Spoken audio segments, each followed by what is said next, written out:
tem pouco então. E aí, pessoal? Tudo bem? Tudo bem? Agora eu entendi. Ei, vira a pessoa do seu lado aí. Fala assim para ela, ó. Essa pessoa linda, maravilhosa está do seu lado. Você é único.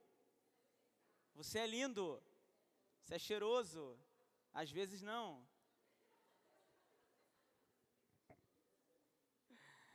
Então, eu fui desafiado pelo...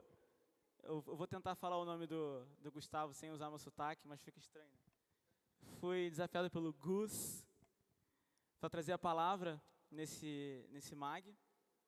E, na verdade, essa palavra já estava no meu coração desde o começo do mês, que foi quando eu fui presenteado pela minha maravilhosa esposa que está ali.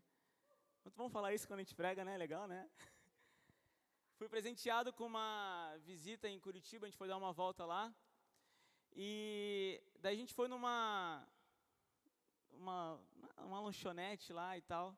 E daí aconteceu um show cover lá, né? Não sei quantos de vocês aqui já tiveram a oportunidade de participar de um show cover. Não é a mesma coisa do que quando você vai no barzinho ali e tem um cara tocando um violão desafinado e tentando imitar alguém, né? Foi um show bem diferente, assim, cara. E a gente olhou para aquela banda tocando, na hora a gente se olhou e falou assim, cara, os caras são bons, cara. Eles são muito parecidos com a banda original lá. A gente ficou intrigado com aquilo, cara. Eu falei, pô, valeu a pena, né, o cover que a gente pagou, até porque era R$15 por pessoa. Só ali já foi 30. R$30 é um lanche em Paranaguá, que, né, pelo amor de Deus. Mas, enfim. Você quer saber onde é que é? Não posso fazer propaganda, tá ao vivo, cara. O lanche de R$30 em Paranaguá, ó, tem o House Burger, Cristão, nosso amigo aí, ó. 10ão cachorro-quente, quem quiser pedir depois do culto. Mas, enfim, a banda era muito idêntica à banda original. E não só na pegada de palco, assim, eles se vestiam mesmo como se fosse a banda, cara. A gente ficou louco com aquilo. Eu falei, cara, não é possível, a gente está vendo a banda aqui tocar. E eles se entregavam por aquilo ali. E a gente achou isso muito da hora. E daí, isso levou a gente a pensar depois também, o quanto as pessoas se identificam com artistas, cantores, músicas, bandas, artistas famosos, etc, etc, etc. Quer ver? Você não pode responder, Vinícius, você está de fora. Quem vocês têm como referência no futebol? Quem é o melhor jogador para vocês? Quem? Quem? Fala mais alto, não estou ouvindo. Ribamar? Eu entendi, Neymar. Neymar, Messi, Ribamar, são vários, né? Vamos mudar então aqui. Quem vocês têm como referência como pastor?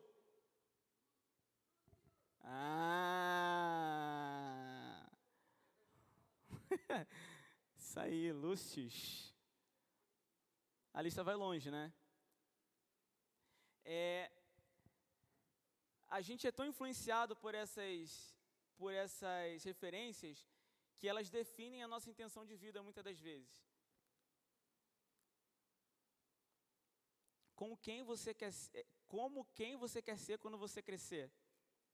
Todos os dias a gente é bombardeado com informações e novidades que nos levam a criar redes de conexões quase que instantaneamente. Você conhece a pessoa, troca uma ideia, já chama no Instagram, chama no WhatsApp, chama no Facebook, e daí você conhece a outra pessoa que estava com aquela pessoa, e com aquela pessoa, e com aquela pessoa, e com aquela pessoa.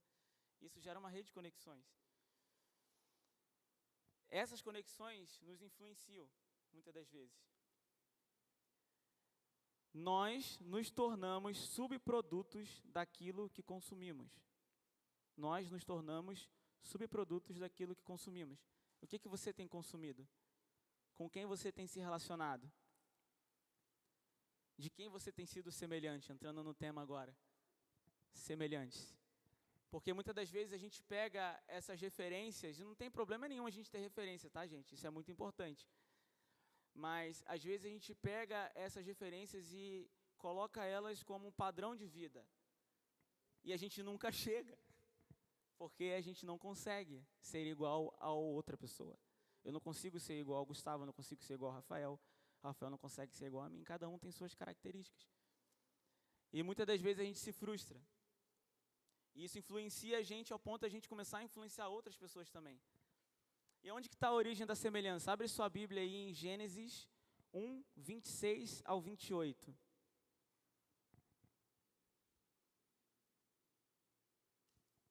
Quem achou, diga amém. Quem não achou, diga misericórdia. Gênesis está entre o começo e o final da Bíblia. Mais precisamente no primeiro capítulo.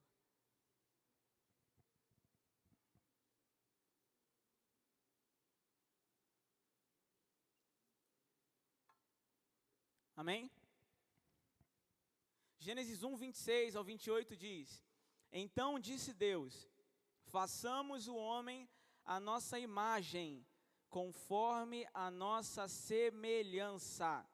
Façamos o homem à nossa imagem, conforme a nossa semelhança. Domine ele sobre os peixes do mar, sobre as aves do céu, sobre os grandes animais de toda a terra e sobre todos os pequenos animais que se movem rente ao chão. Criou Deus o homem à sua imagem, a imagem de Deus o criou. Homem e mulher os criou. Amém? Dentro de nós existe essa assinatura que já foi deixada pelo Criador. Daquele que é o nosso grande artista. E que sempre vai se voltar para a semelhança original. Afinal de contas, nós fomos criados à imagem e semelhança de Deus. Amém? Estão comigo aqui? Estão entendendo? Nós somos criados à imagem e semelhança de Deus. E essa característica, essa assinatura de Deus já está dentro de nós. Nós somos como espelhos. Concorda comigo? Amém? E os espelhos servem para quê? Refletir. Isso aí. Os espelhos servem para refletir. E os espelhos só são completos quando refletem alguma coisa ou alguém. Se nós somos como espelhos, quem nós temos refletido?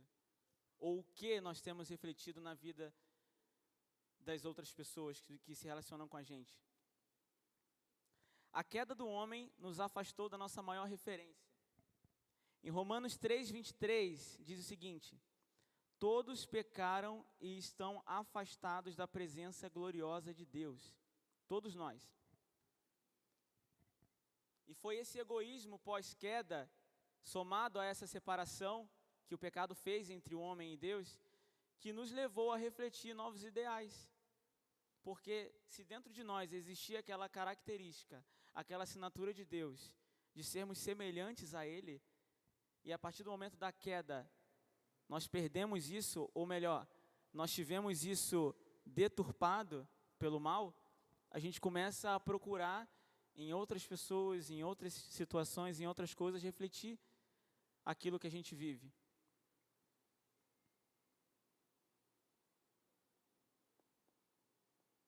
Quantas vezes vocês já pensaram, por algum momento que seja, por que eu me idealizo naquela pessoa? Por que... Não, nada a ver, cara. Vinição lá, quer jogar igual o De Bruyne, só que nunca vai jogar igual o De Bruyne. Às vezes ele joga, mas às vezes não. Porque é impossível a gente ser igual a outra pessoa. Na terra, assim, né? Quem nós temos refletido? Abre sua Bíblia comigo aí em Romanos 5, 12.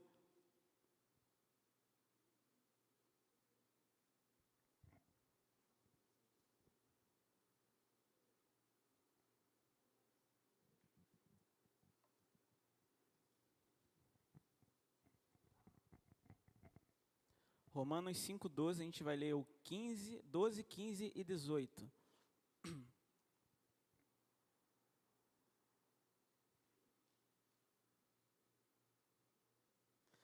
Amém? Romanos 5, 12, 15 e 18. Quando Adão pecou, o pecado entrou no mundo, e com ele a morte, que se estendeu a todos, porque todos pecaram. Todos pecaram. Mas há uma grande diferença entre o pecado de Adão e a dádiva de Deus. Pois o pecado de um único homem trouxe morte para muitos. Ainda maior, porém, é a graça de Deus e sua dádiva, que veio sobre muitos por meio de um único homem, Jesus Cristo. É verdade que um só pecado de Adão trouxe condenação a todos, mas um só ato de justiça de Cristo removeu a culpa e trouxe vida a todos. Foi por meio de Cristo, do seu sacrifício por nós, que nós tivemos essa conexão restabelecida com o Pai. Trazendo para o paralelo que a gente está estudando aqui agora, foi por meio da morte de Cristo, pela entrega de Cristo por nós, que Deus restaurou a nossa vida, a nossa moldura, o nosso espelho, para a gente refletir a Ele novamente. Porque até então a gente é nação caída. Hoje nós temos a oportunidade, através desse ato de justiça e amor de Deus, de vivermos próximos a Ele novamente, de voltarmos à origem e vivermos conforme a sua imagem e semelhança. Mas como que a gente restabelece essa imagem e semelhança em Cristo por completo? Como vocês acham que a gente consegue restabelecer essa imagem e semelhança? Eu vou dar 3 pontos para vocês aqui. Primeiro ponto, nos relacionando e conhecendo a Cristo. A partir do momento que a gente começa a se relacionar com Cristo e conhecer a Ele, nós somos restaurados. E o conhecer a Cristo é uma busca constante e intencional. Abra sua Bíblia aí em Jeremias 29, 13.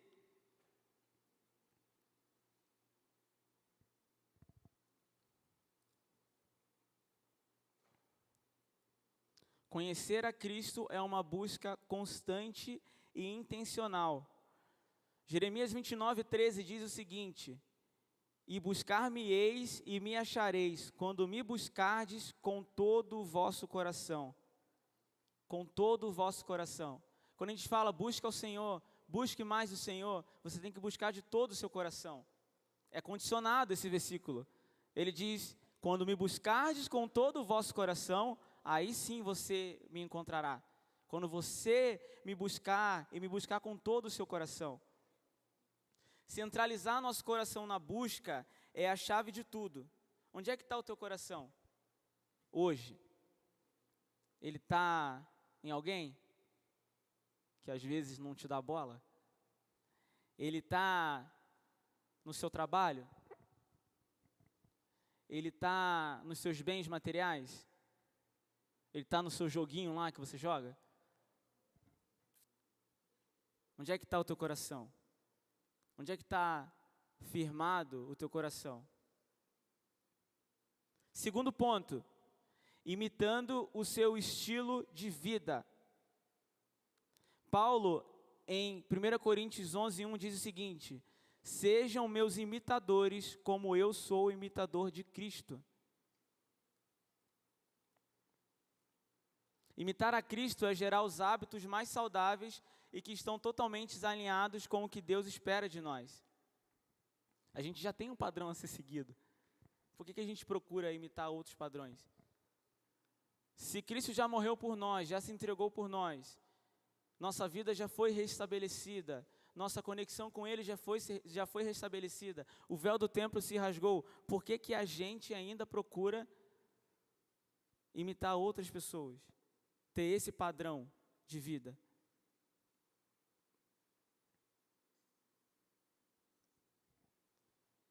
Os hábitos como oração, leitura da palavra, jejum, vivificam o nosso espírito e nos tornam mais sensíveis ao que Deus espera de nós.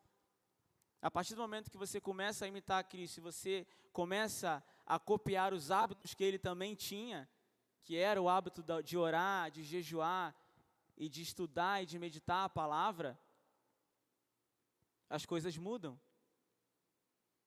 Você começa a entender o que Deus quer para você. Você começa a entender a vontade de Deus na sua vida. Amém? Vocês não estão dormindo não, né?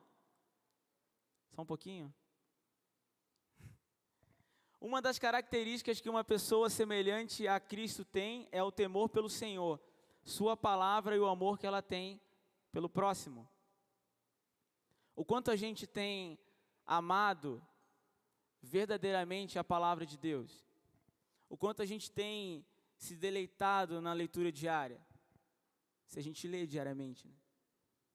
Às vezes a gente lê aquele versículo do aplicativo, né? Eu falo por mim mesmo assim, sabe, gente? Às vezes você está cansado de noite, chega do trabalho, vai deitar, chega da escola. E daí abre a notificação lá do aplicativo YouVersion da Bíblia, eu sei que vocês usam. E daí aparece lá o versículo, você lê o versículo, ora e amém.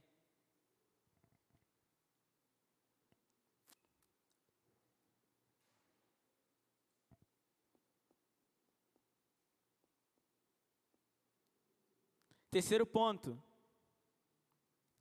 Praticando o ID, alcançando o próximo, refletindo a Cristo, que é a nossa maior referência. Abra sua Bíblia em Mateus 28, 19.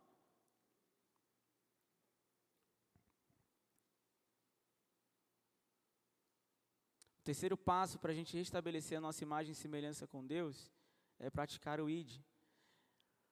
Em Mateus 28, 19, diz o seguinte: após a ressurreição de Cristo e o seu encontro com os discípulos, ele deixa a seguinte orientação: portanto, vão e façam discípulos de todas as nações, batizando-os em nome do Pai, do Filho e do Espírito Santo. Portanto, vão e façam discípulos de todas as nações, batizando-os em nome do Pai, do Filho e do Espírito Santo. O convite que Jesus faz para os seus discípulos, na verdade, é uma ordem. Não é um convite. Convite você faz e se a pessoa não quiser ir, ela não vai. Né? Né, Lari? Brincadeira aqui interna porque, né? Mas enfim. Um dia chega, Lari. Amém. Glória a Deus. O convite, na verdade, é uma ordem. Vão e façam. Não existe vão e se der, façam. É para ir. Para gerarmos discípulos, precisamos rever quais são as nossas referências. Quem nós temos refletido? Quem você tem refletido? Nós fomos chamados para replicar o que Deus começou através de Jesus Cristo. Replicar e propagar aquilo que Cristo começou. O que você tem expressado através da sua vida? Qual mensagem você tem deixado?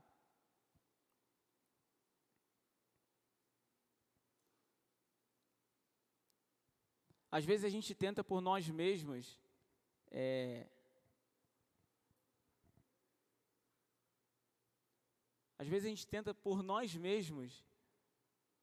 trazer uma pessoa para Cristo. Mas não é a gente que convence. E muitas das vezes, a gente ainda está quebrado. A gente ainda está destruído. Porque a gente realmente não entendeu o que Cristo fez por nós na cruz. A gente não entendeu o verdadeiro significado da entrega total de Jesus. Por mais que tentamos por nós mesmos refletir a Cristo, se não nos achegarmos ao trono da sua graça, por nossas próprias forças a gente não consegue. Você não vai conseguir. Não adianta eu achar que eu estou bem, querer ajudar alguém, porque no final eu vou acabar caindo junto com a pessoa.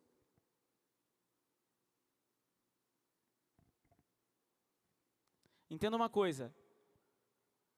Cristo veio para alcançar você. Se você está aqui hoje, você está tendo uma oportunidade muito grande, cara. Porque Ele veio para alcançar você. Você em específico. Ah, Lucas, mas foi 2022 anos atrás. Não interessa, cara. Você já estava lá. Os seus pecados já foram jogados sobre Ele. Ele veio por você. O véu do templo, ele se rasgou. Antigamente, sabe o que você tinha que fazer? Tinha um monte de coisinha para você fazer, para você pedir perdão para Deus. Dependendo do seu pecado, você tinha que fazer um sacrifício específico. Tinha uma data específica. Tinha que passar para o sacerdote passar para o sumo sacerdote. E o sumo sacerdote ia lá com aquele sininho na perna. Porque se ele entrasse lá, a presença de Deus era tão gloriosa que ele podia morrer. E daí as pessoas tinham que puxar ele de volta. Olha o esforço que existia para o homem se aproximar de Deus por conta própria. Não dá. Mas graças a Deus, o véu do templo se rasgou. O caminho já foi aberto. E ele já está aqui, amém? Eu não sei quantas pessoas se assimilaram com essa palavra, mas eu sei que Deus ele tem algo para fazer na sua vida. Porque eu sei que você tem a vontade de refletir a imagem de Deus de forma correta. Porque muitas das vezes a gente pode não estar totalmente quebrado, pode não estar totalmente destruído, como era a nossa natureza antes do sacrifício de Jesus. Mas às vezes o seu reflexo está meio embaçado, cara. Daí a pessoa lá fora olha para você, pô, fulano tem algo diferente. Acho que eu vou lá naquela igreja. Mas aí você dá uma deslizada, né? Pô, daí a pessoa falou, aquele cara lá. Pô, o cara não é de igreja? Eu estava afim de ir na igreja dele ainda, cara. E agora? E Deus quer fazer na sua vida.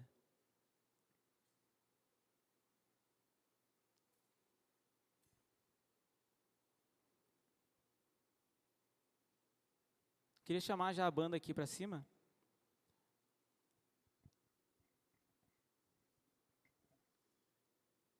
E eu queria te fazer uma pergunta.